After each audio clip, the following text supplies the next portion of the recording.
magaca hay'adda Camud Foundation oo maanta uu nala joogo nasiib wanaag gudoomiyihii guud oo Mareykan nooga yimid waxaan runtii u mahadnaqayaa bacdallah Safiya oo xaruntan gacanta ku haysa anagu xiriir hoosaan la leenahay xaruntan sayid way idin sheegtay dhismahan aan hoos joogniyo waa dhismayaashii Camud Foundation ay xarunta u samaysay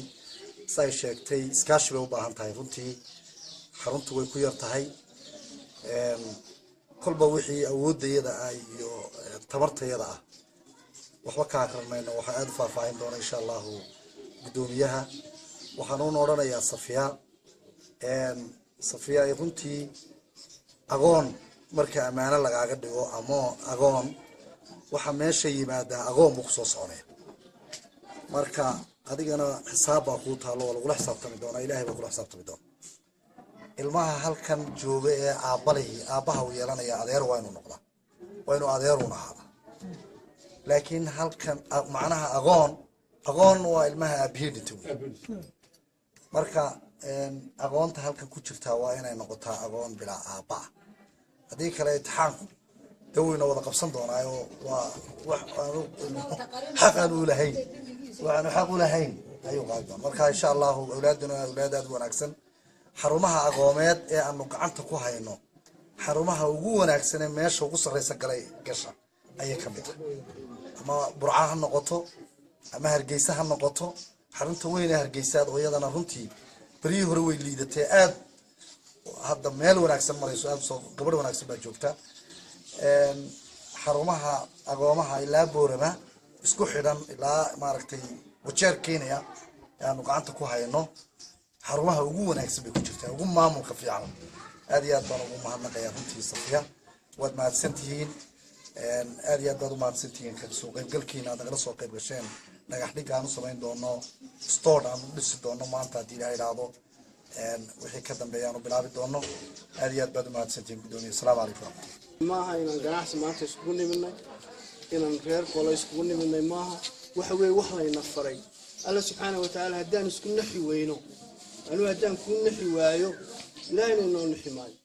marka waxay ka mid tahay beecada hadaan bilaadan nahay inaan barano inaan isku nimaano oo caruurta maanta agoonta lagu sheegay agoon maahe innaka u joogna inaan u naxna waxaan riiraa anigu had iyo goor anigu ku faraxsanahay inaan helno dad kamida Safiya oo kale u soo taagan oo u shaqeysa inay wax ka bedesho bidaadanka anigoo kale aan kamid ahay caruurtaas oo kale oo ay kamid noqdaan kuwii wax ku soo bedeli kara ee ku soo kordhin kara ummadda Soomaaliyeed ama ummadda Soomaaliland inay kamid noqdaan haddii aanaynu inagu invest gareysan oo inaynu wax ku darsan caruurtaas waxay noqon doonaan kuwa hadhow haddaan waxa sameyn lahayn oranay marka waxaan noo tahay anaka farxadan Camud Foundation nahay anaka ugu mahad celinayna donorska board of directors ka Camud Foundation oo had iyo goor caruurta agoonta ay tahay number 1 goolka stakeholders ka nahay inaan kamid noqono dadkii wax ku bisila Allah subhanahu wa ta'ala waxyaalaha aan ka hadalnaa waxa weey ayna weydiinayaan maxaad qabato maxaad waxa u qabanayeen inta adigu ad qaban karayso inaad samayso weey marka geedna ha noqotay inaan adduunyadan ku beerno geedna ha noqotay inaan adduunyadan ku beerno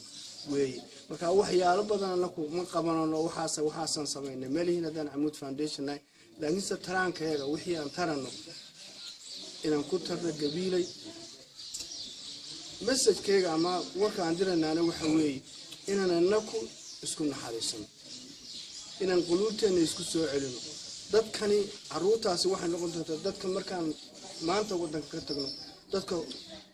dhulkan degi doona dadka wadankan xukumi doona dadka wadanka ka shaqeeya dadka wax bari doona marka kuwan inaan inaku hadaan nahay dadkii maanta joogay inaan invest gareyso si ay u bedesho beecada iyo nolosha waxay ka hadashay Safiya waxay ka hadashay in loo baahan yahay hadii dadkii magaalada degantiin inaad ka war haysaan agoonta